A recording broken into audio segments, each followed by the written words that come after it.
The National News Desk, locally covered, nationally connected.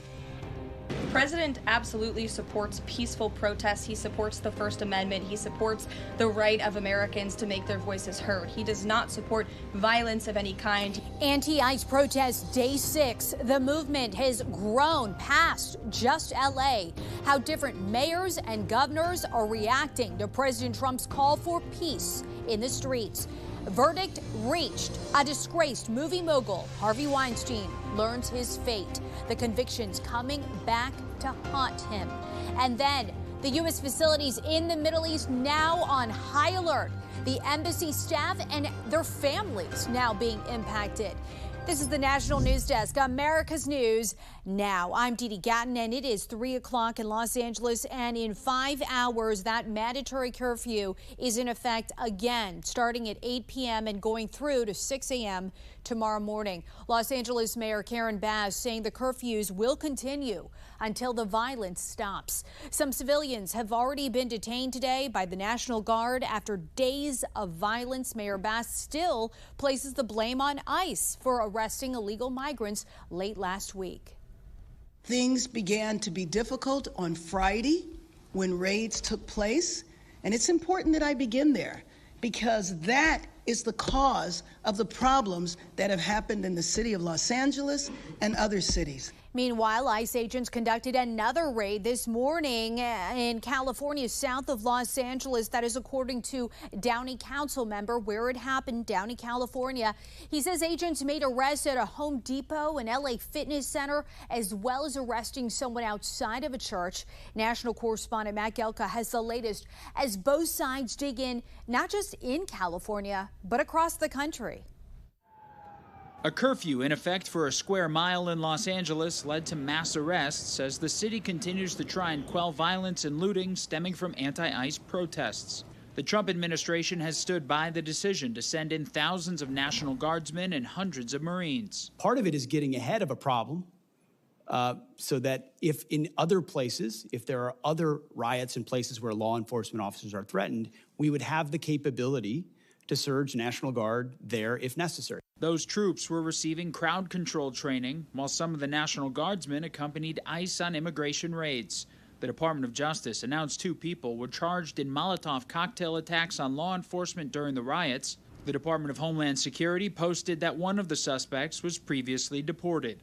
The White House says hundreds of illegal aliens have been arrested since June 6th and continued to blame California leadership for the protests. President Trump promised to carry out the largest mass deportation campaign in American history, and left-wing riots will not deter him in that effort. If you incite violence or destroy our communities, you're going to be held to account.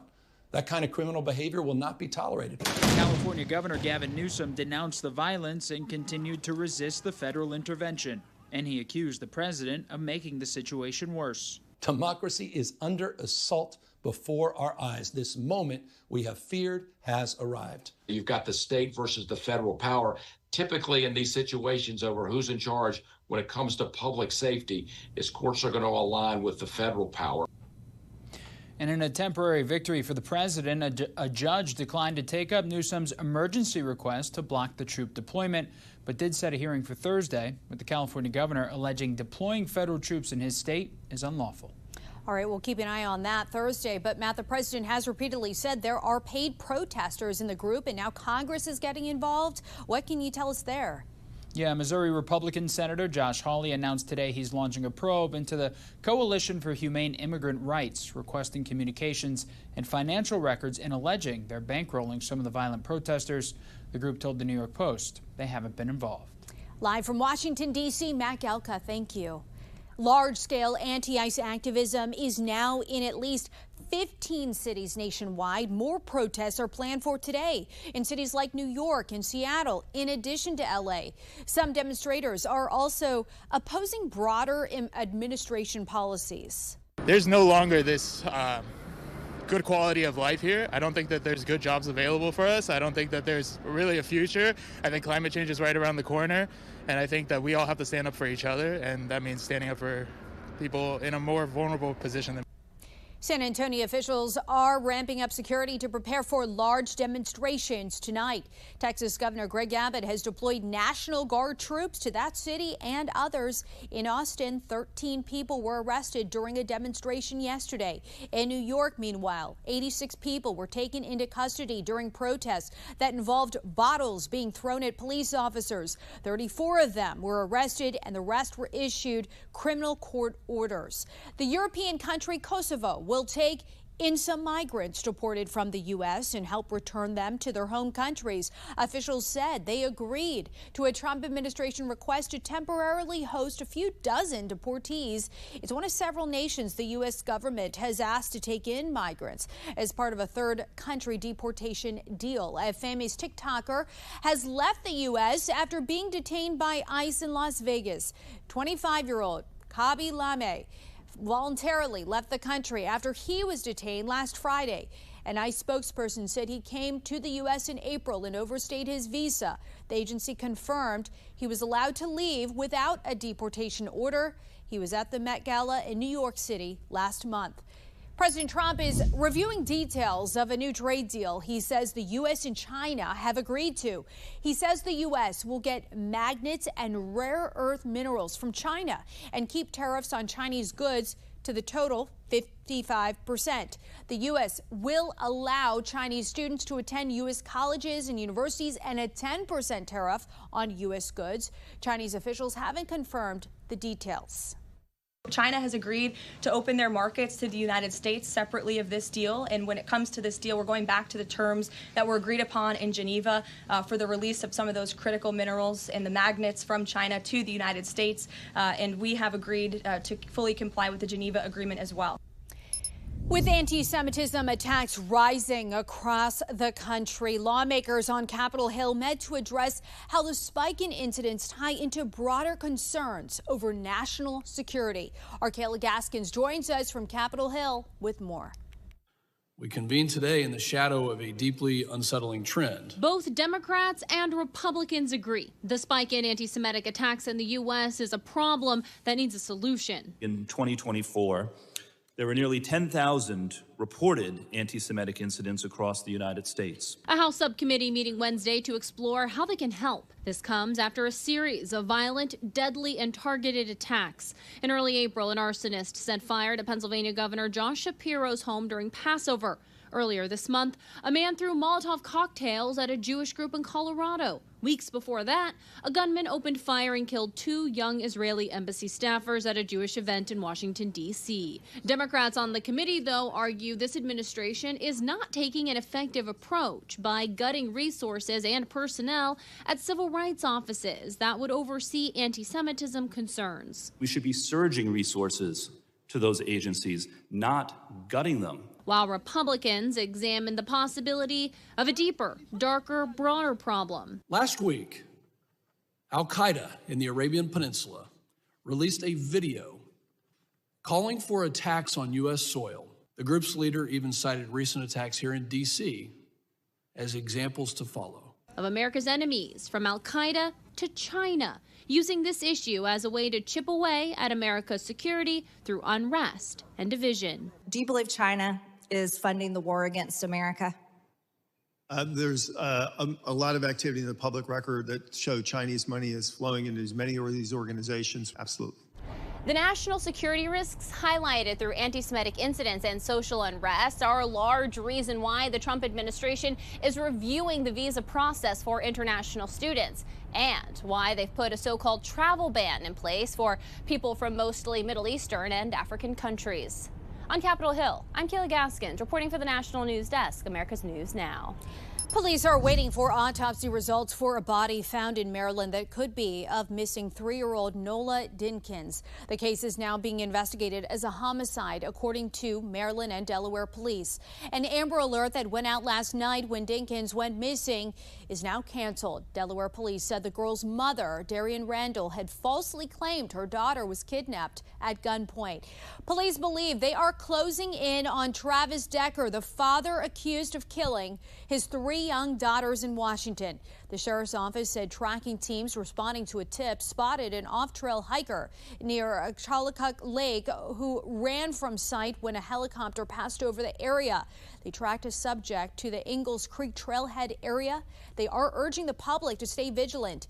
Meanwhile, President Donald Trump seeking to overturn his hush money conviction verdict. A federal appellate panel heard arguments from Trump's lawyers today, asking the judges to formally move the appeal of the verdict to a federal court. He was twice denied by lower courts of that request. The Manhattan DA's office wants to keep the case in state court. Trump could appeal to the Supreme Court if he loses. Harvey Weinstein has been convicted of the top charge in the case. The jury found him guilty of forcibly subjecting one to a criminal sex act. But the jury acquitted Weinstein of another criminal sex act charge. The jurors are still deliberating a third charge against the former movie mogul. His initial conviction in New York was overturned last year. He denies any wrongdoing. The judge in Sean Diddy Combs' sex trafficking trial is considering prosecutors' request to dismiss a juror based on an apparent lack of candor. The judge said he'll address that tomorrow. Today, Combs' ex-girlfriend, going by Jane, continued testifying. The defense plans to finish her cross-examination tomorrow. The prosecution expects 2 more witnesses to testify after Jane. And new tonight, Brian Wilson, the co-founder and creative voice behind the Beach Boys, has died. His family announced the news on his official website today. The Beach Boys, known for their songs like Good Vibrations, Wouldn't It Be Nice, and Kokomo, to name a few, had more than 30 singles in the top 40. The cause of death was not disclosed. Brian Wilson was 82. What a life.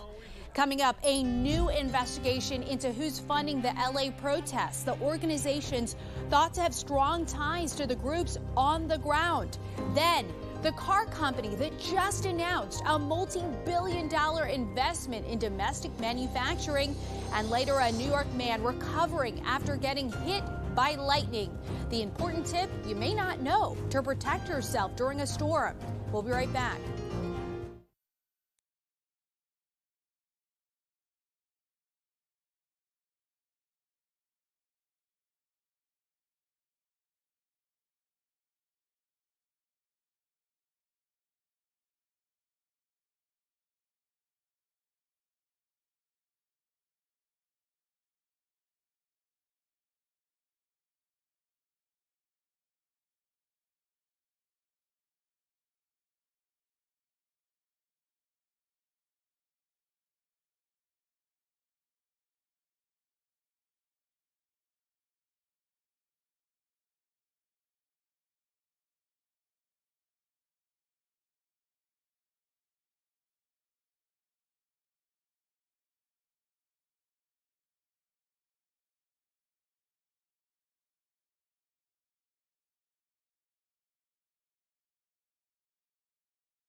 Anti-ICE protests growing around the country, and now Senator Josh Hawley is joining in, asking who, if anyone, is bankrolling the opposition to ICE. The senator says he doesn't believe the instances of violence in L.A. were spontaneous. It's something the FBI is also looking into. The National News Desk, Jeff Harris, has more on who is reportedly behind the funding. Our researchers found there are 2 main organizations involved in funding these LA protests: the Coalition for Humane Immigrant Rights and the Central American Resource Center, both receiving government funding at the federal and also state levels. FBI Director Kash Patel announcing this week the FBI is investigating any and all monetary connections responsible for these riots, following mostly peaceful demonstrations in response to several immigration raids in LA late last week. Anti-ICE protests began escalating. Immigration officers assaulted, vehicles burned, and businesses looted. Acting ICE Director Todd Lyons calling it pure chaos. If you have to watch out for a burnt car, that isn't a peaceful protest. David Carter, who teaches criminal justice at Michigan State, says funding protests is not uncommon and not all are violent. But the FBI's investigation won't focus on the act of funding, rather the intent behind the money given. Funding to support illegal activities would be unlawful. Our researchers found two organizations heavily involved in these protests. The Coalition for Humane Immigrant Rights, who receives nearly $34 million a year in government grants, including private donations from Act Blue, a Democratic fundraising platform. The Central American Resource Center is the second, receiving federal and California state grants along with some private funding. President Trump speaking in Fort Bragg Tuesday, saying some protesters are being compensated. They're incompetent, and they paid troublemakers. A history professor at Cedarville University, Stanley Schwartz, compares what's happening in L.A. to the death of George Floyd in 2020. Organic, peaceful protests turning into organized, professional, and violent ones. The conflict from the very beginning is citizens against law enforcement. So it becomes very difficult then to tamp down a protest as it's becoming more violent. Now, Carter says the FBI will likely look at infrastructure first to find where the funding is coming from, since there is usually a core group of protesters receiving resources like training that others don't get. I'm Jeff Harris reporting from Washington. Preparations are being made to evacuate the United States Embassy in Baghdad, Iraq, citing security threats in the region. This according to U.S. sources for Reuters. These sources didn't specify what those threats were, but earlier today, Iran's defense minister issued a military threat in Tehran to all U.S. bases in the Middle East if nuclear talks failed between Iran and the U.S. And the Washington Post says all U.S. embassies in striking distance of Iran are ordered to convene emergency action committees. The next round of indirect talks are supposed to take place on Sunday. Still unclear if that is still on the table. The IDF has recovered the body of two killed hostages, one of whom has been named as Yair Yaakov. 5 dead hostages have now been retrieved in the past week, including 2 American hostages. Yair was kidnapped with his partner and 2 children on October 7th. They were released as part of the first hostage deal in November 2023. Yair is believed to have been killed in captivity. 53 hostages remain in Gaza. Only 20 are believed to be alive. U.S. inflation ticked up in May, but by less than economists were expecting. Grocery prices did go up along with imported products, but gas and energy prices, they came down. Many experts were predicting the president's tariffs would have had a larger negative effect, but with a pause on retaliatory tariffs, the impact has been muted. Treasury Secretary Scott Bessent told Congress today more delays could be coming on these tariffs. As I have repeatedly said, that there are 18 important trading partners. We are working toward deals on those, and it is highly likely that those countries that are trading blocs, as in the case of the EU, who are negotiating in good faith, we will roll the date forward to continue good faith negotiations.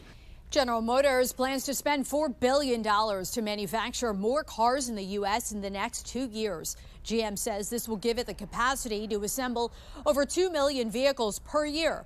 According to the Wall Street Journal, this could defray billions of dollars in GM's annual costs from tariffs. The CEO says it's part of a commitment to support American jobs. Continuing coverage, the U.S. Senate is currently debating the reconciliation budget legislation being called President Trump's One Big Beautiful Bill. Last week, Elon Musk, followed by some Republican senators, voiced disapproval of some of the language that passed out of the House 2 weeks ago. But this morning, Republican National Committee Chairman Michael Whatley told the National News Desk John Jeffcoat he expects the bill to pass most likely by July 4th. The Republican Party is completely unified in saying that we're going to extend the Trump tax cuts, that we're going to have no tax on tips, no tax on overtime, and tax relief for seniors who are paying Social Security. So this is the center point of this bill, and everybody is on board, and we're just talking about the differences between the House and Senate bill that need to be ironed out. President Trump says he thought it was very nice that Elon Musk apologized about last week's feud. That's according to the New York Post. In an overnight X post, Musk said he regretted some of his posts and that they went too far. It comes after the vice president and White House chief of staff called Musk last Friday, urging him to de-escalate the fight. The two began exchanging insults last week after Musk criticized the big, beautiful bill. Consumer alert: a nationwide fungus is attacking strawberry crops, leading to shortages. Some farmers say they're struggling to grow enough to sell because of the known pathogen Neo-P. One Ohio farmer says he's growing blackberries this year instead. We had hints of that disease 2 years ago, and so I kind of knew what we were up against once the whole industry came out and said this is what it is, and I had a better understanding, and I think we're fortunate that we were able to step out of it this year and not really try to fight it.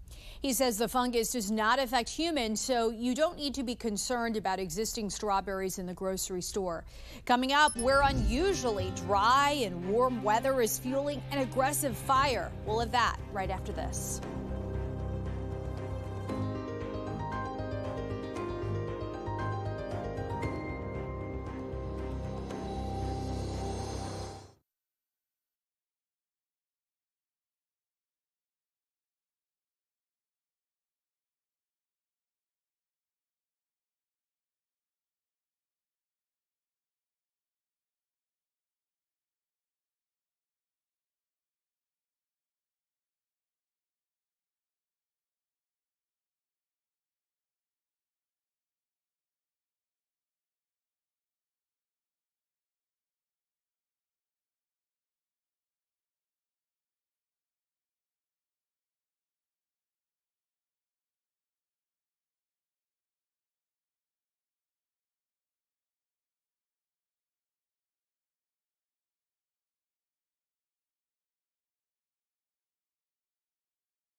We have reporters all across the country in your neighborhoods covering issues that matter to you.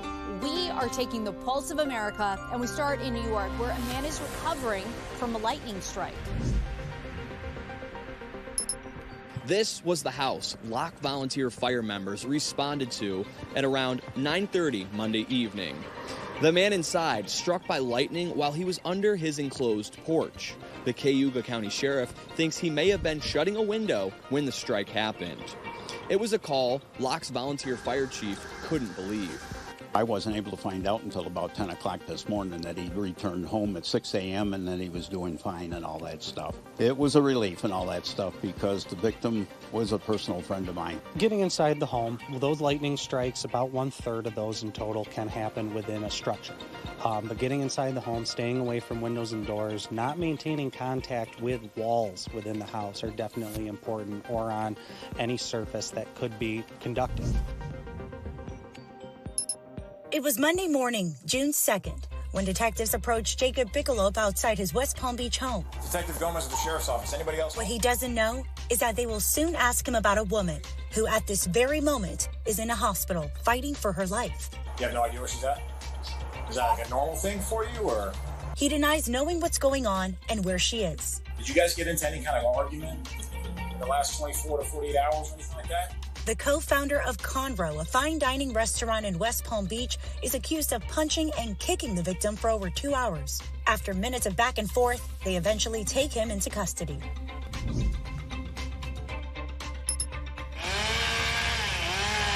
"7 miles east of Clay Elm in Teanaway. It's unseasonably dry and warm for June. The Red Bridge Road fire is leaving behind a trail of destruction. When the winds lined up with the slope, The flame lengths were 7 to 9 feet tall. The flames consuming dry timber trees, grass, and other vegetation. Fire resources in the air and boots on the ground going all in. A whole lot of crews in here mopping up and securing things around the perimeter and around the structures. Despite hot, dry, and breezy conditions creating critical fire conditions, officials say their efforts are working. While they don't want to be too optimistic before the red flag warning ends, We feel like we should be winding this down to a really small organization by the weekend. Coming up, it's time to take the field as congressional members leave the halls of the Capitol for the base pass at Nationals Park. A little about tonight's congressional charity baseball game. We'll have that right after this.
As we come back on the air, live look inside Nationals Park here in Washington, D.C. Behind me, where in just about a half an hour, the hottest baseball game of the year, at least for Capitol Hill insiders, takes place. It's the annual Congressional baseball game pitting Republicans versus Democrats. It's played almost every year since 1909. As the members themselves say, it's important to come together for some fun for at least one night after arguing over all of the contentious legislative battles the rest of the year.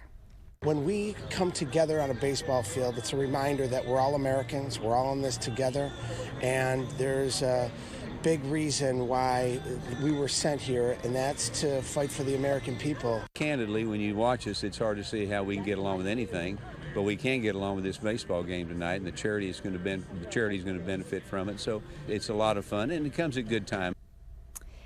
Nearly 30,000 tickets have been sold, and all proceeds, as you just heard of the game, are donated to charity. 45 different groups are combining this year. Last year's game raised more than $2.2 million for organizations like the Capitol Police Memorial Fund and Boys and Girls Clubs of Greater Washington. Hopefully this year they can beat it. That's going to do it for us for this edition of the National News Desk. We invite you to join us again this evening as we have all of the latest on the anti-ICE protests nationwide. I'm Dee Dee Gap. Thanks for watching. See you tonight at 10.